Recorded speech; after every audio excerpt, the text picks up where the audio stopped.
الحمد لله نحمده ونستعينه ونستغفره ونؤمن به ونتوكل عليه ونعوذ بالله من شرور أنفسنا ومن سيئات أعمالنا من يهده الله فلا مضل له ومن يضلله فلا هادي له ونشهد أن لا إله إلا الله وحده لا شريك له ونشهد أن سيدنا ومولانا محمدا عبده ورسوله أما بعد فأعوذ بالله من الشيطان الرجيم بسم الله الرحمن الرحيم لقد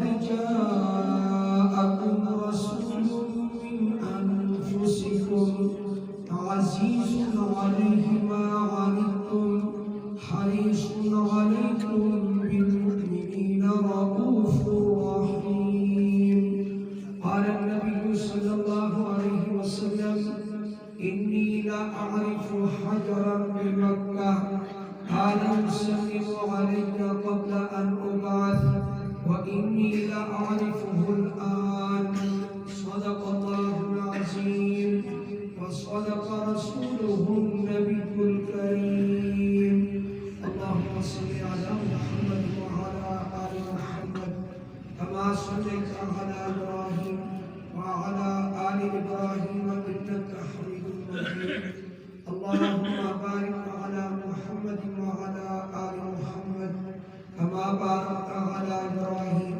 وعلى آل إبراهيم إنك حميد مجيد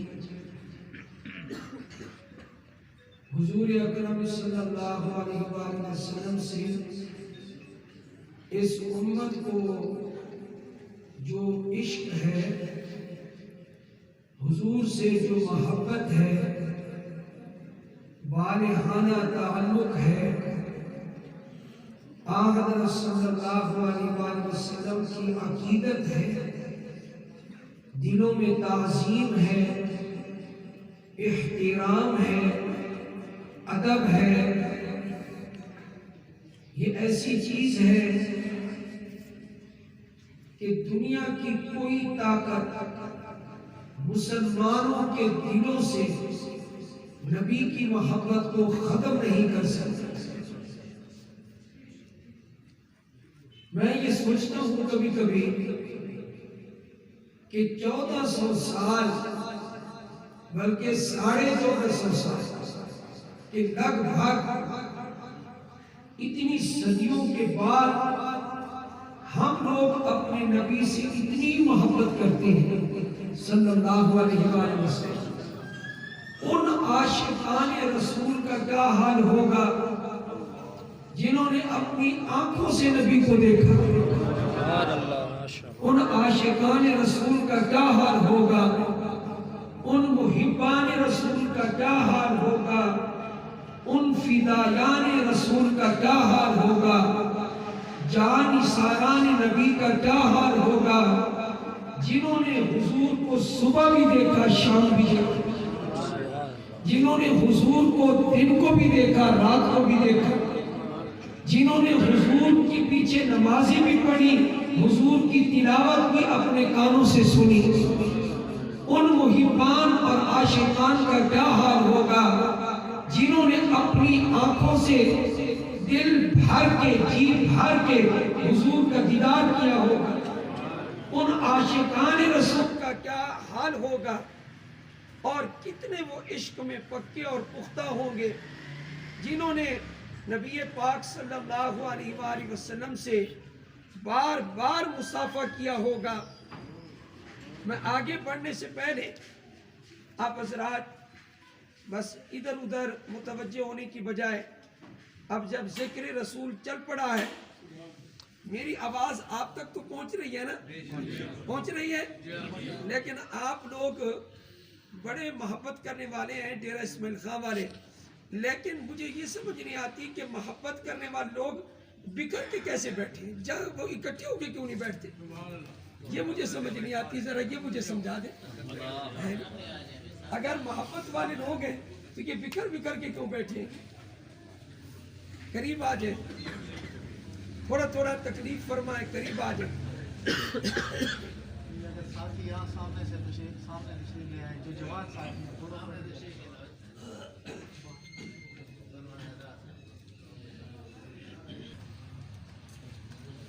آج رات موضوع کو آگے چلانے سے پہلے جو میں نے چند معروضات آپ کے سامنے رکھنی ہے، ان سے پہلے ایک بات عرض کر دوں۔ آج کی رات، جمعرات کی رات، یہ نبی پاک صلی اللہ علیہ وآلہ وسلم پر درود شریف پڑھنے کی رات ہے، درود پاک پڑھنے کی رات ہے۔ آپ علیہ السلام نے فرمایا روشن رات میں اور روشن دن میں زیادہ سے زیادہ میرے اوپر درود پاک پڑھو۔ روشن رات سے مراد جمعرات کی رات ہے اور روشن دن سے مراد جمعہ کا دن ہے۔ ایک بات اس وقت محسوس کر رہا ہوں، وہ یہ ہے کہ اس دور میں دعوے دار بہت پیدا ہو گئے، عشق رسول کے دعوے دار بہت پیدا ہو گئے، لیکن امت عمل سے خالی ہوتی ہوئی نظر آ رہی ہے۔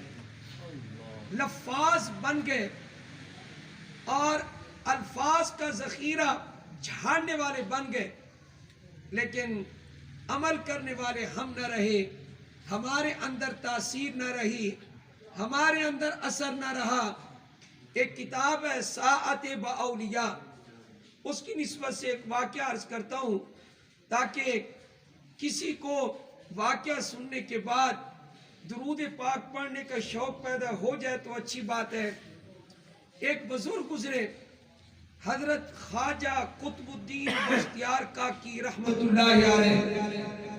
حضرت خواجہ قطب الدین بختیار کاکی رحمت اللہ علیہ، ان کا معمول تھا کہ وہ عشاء کی نماز پڑھنے کے بعد جب بستر پہ آتے تو سوتے نہیں تھے جب تک کہ ہر رات نبی پاک صلی اللہ علیہ وآلہ وسلم پر 3000 مرتبہ درود شریف نہ پڑھ لیں۔ کتنی مرتبہ؟ 3000 مرتبہ۔ اور ایک رات کی بات نہیں، یہ صرف جمعرات کی بات نہیں، ہر رات۔ اب ان کی شادی جب طے ہوئی، مہمان آ رہے جا رہے، 3 رات وہ معمول چھوٹ گیا شادی کی مصروفیات کی وجہ سے۔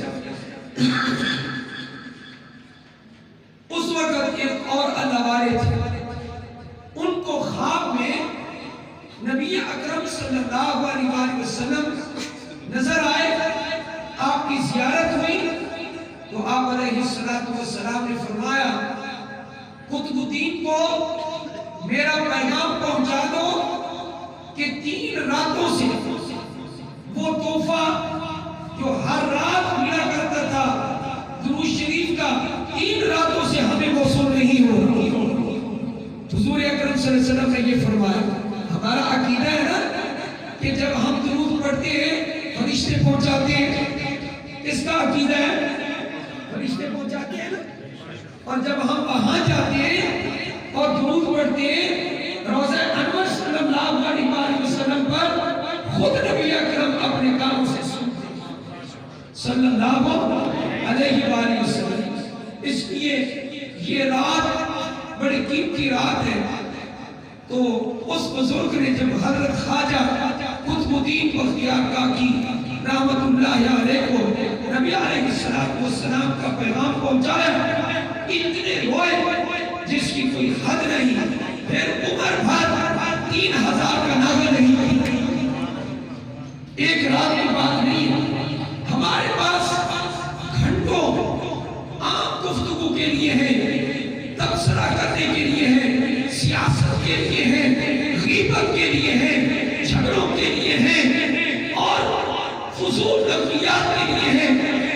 اگر نہیں ہے ہمارے پاس وقت تو نبی پر درود پڑھنے کے لیے نہیں۔ یہ امت کیسے بحالی ترقی کرے گی؟ اتنے بڑے محسن اعظم حضرت محمد مصطفیٰ احمد مصطفیٰ صلی اللہ علیہ وسلم نے ارشاد فرمایا، مشکات میں روایت موجود ہے، علماء موجود ہیں، آپ علیہ السلام نے فرمایا ہر نبی نے وہ دعا جو اللہ نے کہی ہے، ایک دعا ایسی کر لو اپنی مرضی کی جو میں ضرور تمہاری قبول کروں گا، ایک دعا ضرور قبول کروں گا۔ اللہ نے ہر پیغمبر کو اختیار دیا۔ آپ علیہ السلام نے فرمایا ہر پیغمبر نے دنیا میں وہ دعا کر لی ہے اور وہ قبول ہو چکی ہے، اور میں نے وہ دعا ذخیرہ کر کے رکھی ہوئی ہے۔ قیامت کے دن وہ دعا میں کیا کروں گا؟ وہ یہ دعا کروں گا، اے اللہ میری امت کی بخشش فرما، میں اپنی امت کی شفاعت کروں۔ جلد عمل میں روایت موجود ہے مشکات میں۔ اس لیے اتنے بڑے محسن پر ہم درود شریف نہیں پڑھتے۔ ہم عاشق رسول ہیں، بہت سارے عاشق رسول اور بھی پھر رہے ہیں جو بدعت والے عاشق رسول ہیں، اور بھی بہت سارے ہیں بدعتی عاشق رسول بھی ہیں۔ اللہ تعالیٰ بدعت سے ہم سب کو بدعت اچھی چیز ہے۔ اچھا میں بھول نہ جاؤں اس لیے کہ میں خطیب نہیں ہوں۔ خطیب ہوتے نا گھنٹے لگا کے آتے ہیں، کیا وہ بنایا ایک مواد لے کے آتے، یہ ہو جائے گا وہ ہو جائے گا، مجھے تو جو یاد آئے گا وہ سنو۔ تو ایک حدیث سامنے آ گئی، اب وہ میں عرض کر دوں، وہ یہ نبی اکرم صلی اللہ علیہ وسلم نے فرمایا ایک اونٹوں والا جس طرح اپنے اونٹوں کو بلاتا ہے، آؤ ادھر پانی ہے، حوض ہے، یہاں سے پانی پی لو، یہاں سے پانی پی لو۔ قیامت کے دن نبی اکرم صلی اللہ علیہ وسلم نے فرمایا میں اپنے حوض کوثر پہ کھڑا ہوں گا اور اپنی امت کو بلاؤں گا، آؤ آؤ ادھر آ کے پانی پیو، میں بلاؤں گا۔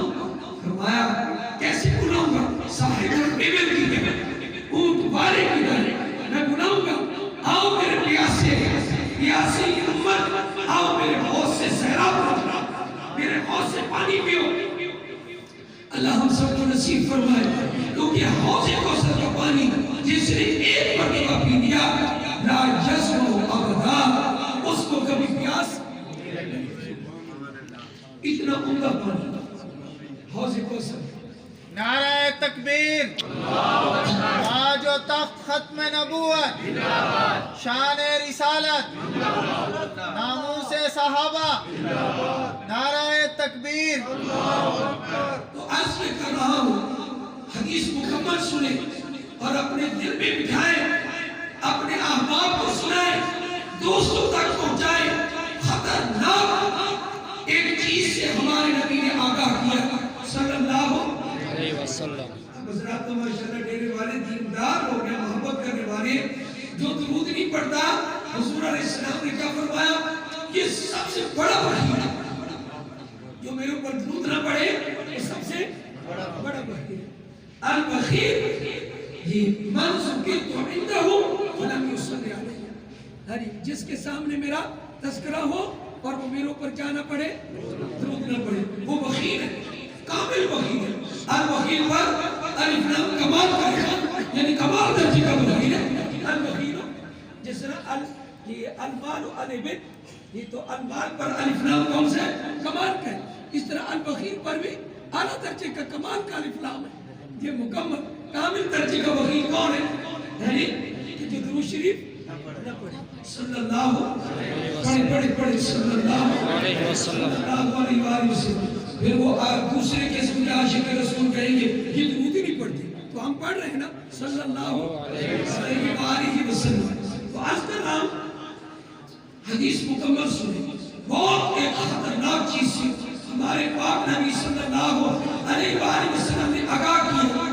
فرمایا کچھ لوگوں کو میں بلاؤں گا، اپنی امت کو بلا رہا ہوں گا، تو کچھ لوگوں کو بلاؤں گا، ادھر آؤ میرے امتیوں، ادھر آؤ، ادھر آؤ پانی پی لو، ادھر آؤ پانی پی لو، حوض کوثر کا پانی پلائیں گے۔ لیکن کچھ لوگوں کو جب میں بلاؤں گا